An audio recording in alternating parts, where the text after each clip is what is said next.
A todos, muito boa tarde.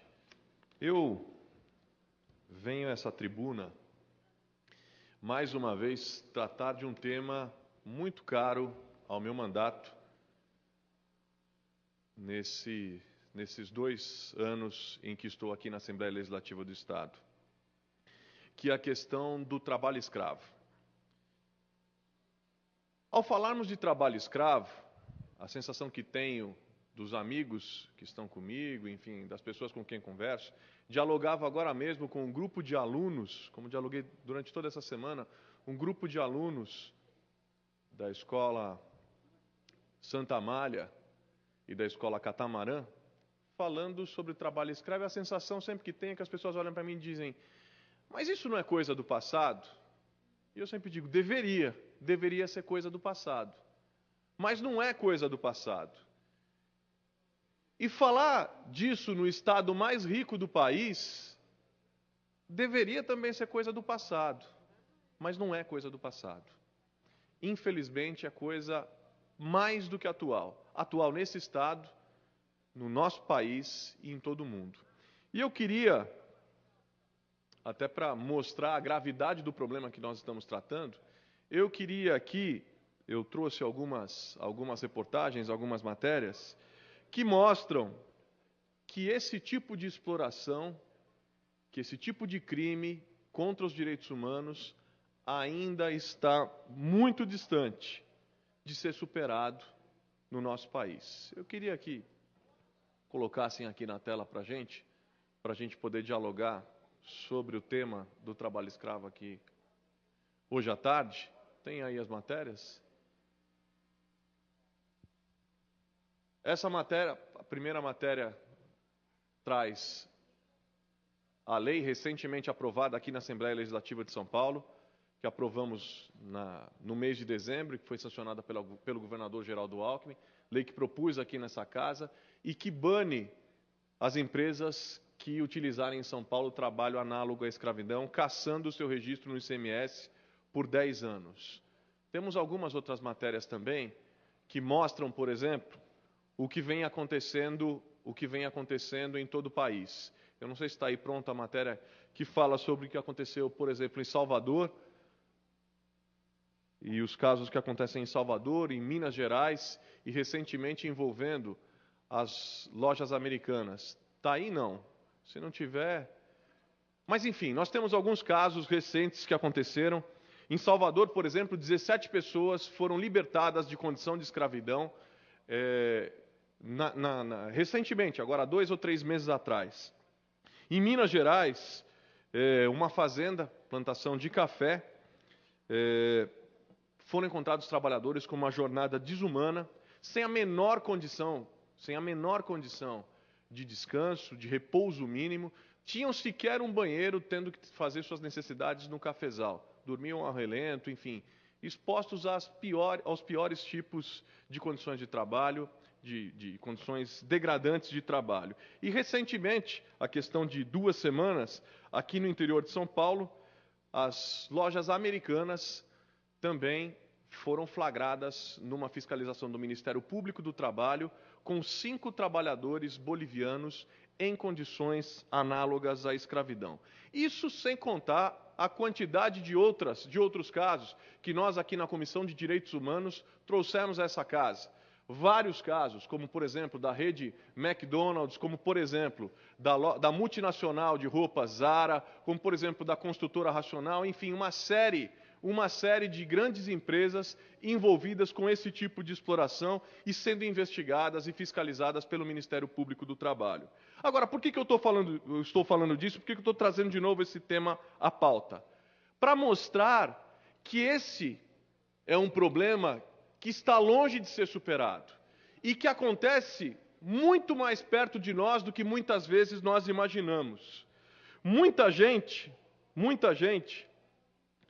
acredita que isso está superado há muito tempo, mas o fato é que está aí, está acontecendo. Acontece em São Paulo, na cidade de São Paulo, na grande São Paulo, no interior do estado, acontece em todo o Brasil, acontece no interior do Brasil e acontece no mundo.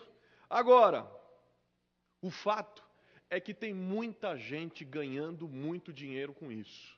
O fato é que trabalho escravo é muito lucrativo para muita gente. Estudos do Ministério Público do Trabalho, por exemplo, apontam que empresas que se utilizam de mão de obra escrava ou de condições de trabalho análoga à escravidão têm uma margem de lucro de aproximadamente 200% a mais do que aqueles que cumprem a lei. É extremamente lucrativo.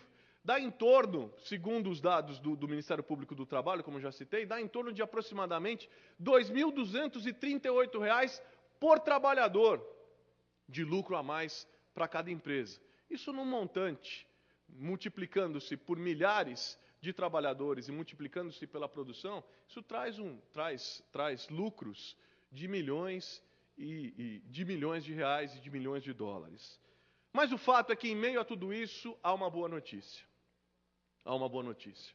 Como eu mostrava no início dessa projeção, São Paulo aprovou, essa casa aprovou, por unanimidade, uma lei que faz com que o trabalho escravo seja combatido e enfrentado de forma exemplar, exemplar diante de todo mundo. Porque se trabalho escravo dá muito lucro, a melhor forma de se combatê-lo é gerando prejuízo a quem se utiliza disso. Quem se utiliza disso não tem outro objetivo. Quem viola gravemente os direitos humanos, quem explora os trabalhadores, não tem outro objetivo ao se utilizar da exploração que é o trabalho escravo, que não seja o lucro. E o lucro a qualquer preço.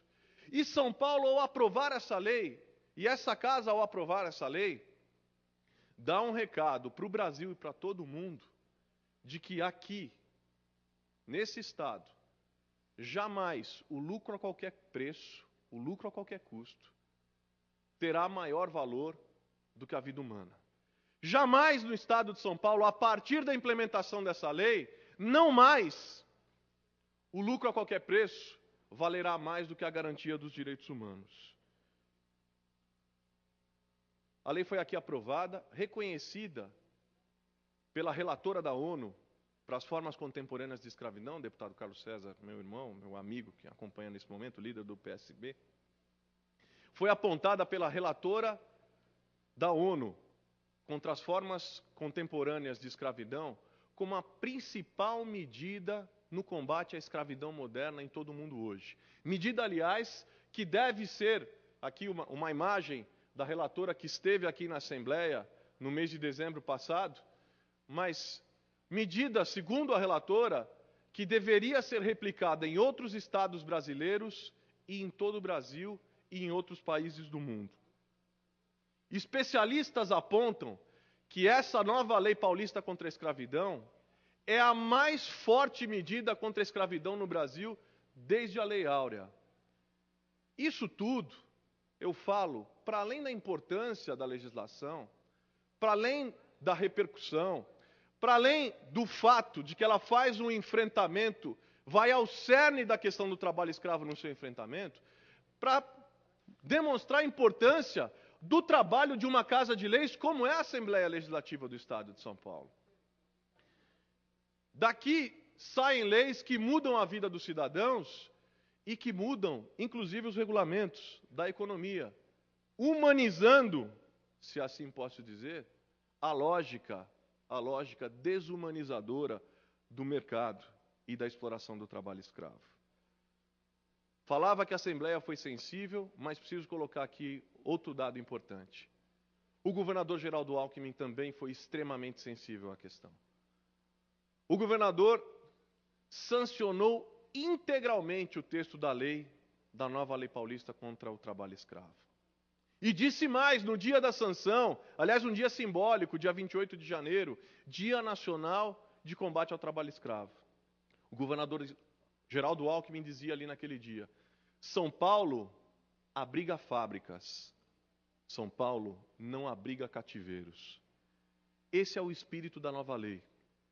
E o governador Geraldo Alckmin demonstra não apenas sensibilidade, como coragem e como vontade política, de dar um recado ao Brasil e ao mundo, como dizia aqui, de reforçar o recado ao Brasil e ao mundo, que aqui em São Paulo, jamais, o lucro a qualquer preço vai valer mais do que os direitos humanos. Para encerrar, senhor presidente, eu vou encerrar aqui a minha fala, eu queria dizer que nós estamos vivendo um momento histórico e uma oportunidade histórica incrível que falta apenas um passo. Falta apenas agora, após a sanção do governador, a regulamentação da lei, que deve ser urgente, porque os casos estão aí acontecendo, o abuso continua ocorrendo, os casos se multiplicam, o problema é endêmico. A Assembleia cumpriu seu papel e enfrentou. Discutimos aqui 2 anos, aprovamos o projeto. O governador Geraldo Alckmin cumpriu seu papel, sancionou, foi sensível, teve vontade política, corajoso, sancionou a lei. Falta agora que a equipe técnica do governo faça com a maior brevidade a regulamentação, e uma regulamentação equilibrada.